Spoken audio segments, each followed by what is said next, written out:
Hello Cancer, Sun, Moon, Rising, and Venus signs. Kamusta kayo? Sana po ay nasa mabuti kayong kalagayan.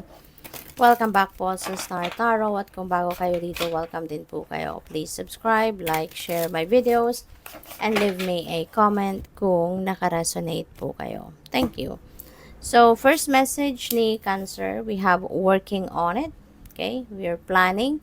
Nasa planning stage si Cancer. Maaring kayo ay nag-strategize sa ngayon, maybe nagpaplano, gumagawa ng plano, 'di ba? Yung gano'n no, yung sa construction, baka baka magpapabahay kayo, magpapagawa ng bahay, magpapagawa ng building, na maaring sa ngayon ano, you are preparing for it, you're making plans.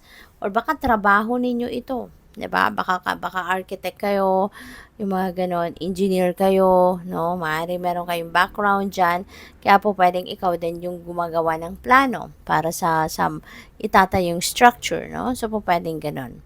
So we also have frozen out in the cold. Ayan, winter time. Cancer, baka kayo ay nasa isang malamig na lugar. You know, nandoon kayo siguro sa lugar kung saan kasalukuyang winter time, no, sa ngayon.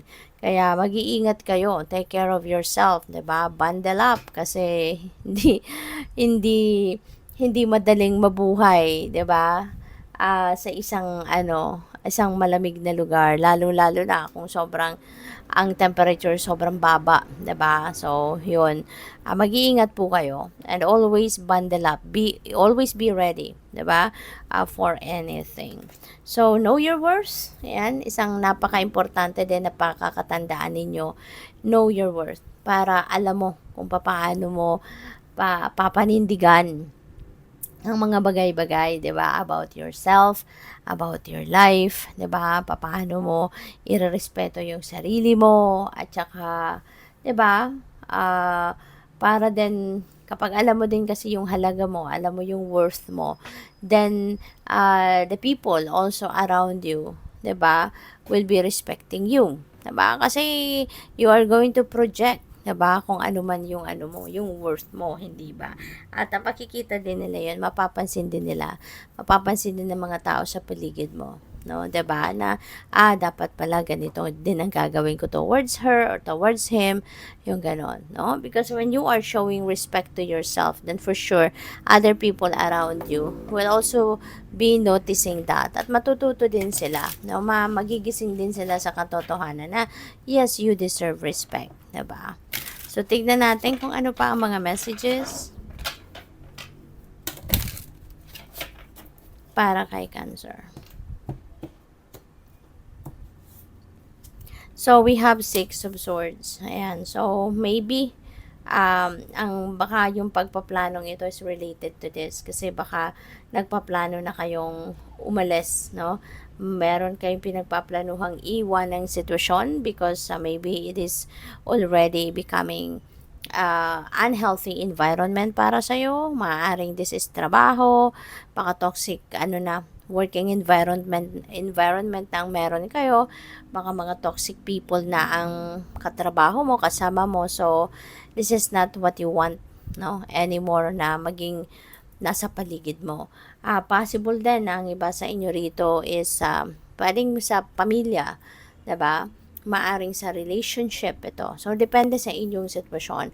But maybe you are baka nakakaramdam na kayo ng hindi maganda.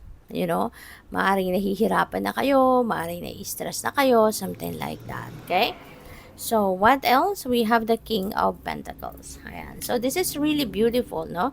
Si King of Pentacles kasi, this is someone na very wealthy, no?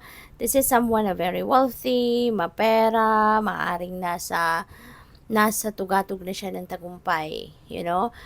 This could be someone na ano na siya, very successful sa business, very successful sa kanyang negosyo, trabaho, career, pwedeng ganun na ang sitwasyon ni King of Pentacles. So, maaari na you are embodying the energy of King of Pentacles sa ngayon. Maaring sa ngayon magiging katulad ka na ni King of Pentacles, maaaring papunta ka na din sa baka merong promotion din dito, mailalagay ka na sa ah, position of authority, mailalagay ka na sa pupuwedeng mailalagay ka na rin sa position of tawag dito, yung ano ka, yung magiging boss ka na, 'di ba? Yung mga gano'n or supervisor, manager, maaaring maging gano'n ka na rin or baka 'di ba, baka magkakaroon ka na ng business na talagang super super ano, super successful, 'no? So, mga along those lines, 'no, pupuwedeng mangyari sa inyo sa ngayon. Pupuwede rin na merong mga lucrative offers dito na paparating sa inyo, 'di ba? Kung kayo'y nagtatrabaho pa rin, puwedeng gano'n ang ganap. So, this is additional wealth, no? This is abundance and prosperity na maaaring dumating. So, we also have the Nine of Wands. Ayan. So, sige lang, laban lang, 'di ba? 'Wag kayong susuko kasi pupuwedeng ang iba sa inyo dito napapagod na. Maybe you are feeling like, napapagod ka na sa ginagawa mo, 'di ba? Maaaring nagsasawa ka na sa ginagawa mo. Pupuwedeng siguro naiisip mo na, bakit parang ang layo na ng narating ko pero parang hindi ko pa rin nakukuha yung tagumpay or hindi ko pa rin nararating kung ano yung gusto kong marating, 'no? Maaaring gano'n. Kaya puwedeng ang iba sa inyo baka nakakaramdam na ng pagkasawa, pagkapagod sa ginagawa. So, just continue to persevere, just continue to work hard kasi hindi ka naman makakarating or hindi ka dadalhin ng universe sa ganito kalayo ng journey, sa journey ninyo if this is not for you. You know, kasi hindi sasayangin ng divine, no? Hindi sasayangin ng divine universe ang oras mo sa walang mapupuntahan din, 'di ba? Kaya baka this is just a test of faith, 'di ba?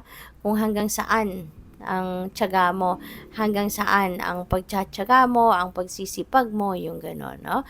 So, maaaring ano lang yan, test lang yan sa'yo. Pupuwede rin na this is boundaries, no?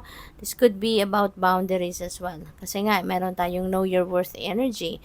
So, pupuwedeng this is you need to implement or impose healthy personal boundaries para hindi ka maabuso ng mga tao sa paligid mo. Kasi po pwedeng sa sobrang bait mo, sa sobrang matulungin mo, baka ikaw ay inaabuso na din ng mga tao sa paligid mo. Kaya kailangan mo din na mag-set ka ng boundaries para maging aware din sila na may limitasyon ang lahat. Diba? So, good luck. Thank you for watching. Love and light. Namaste.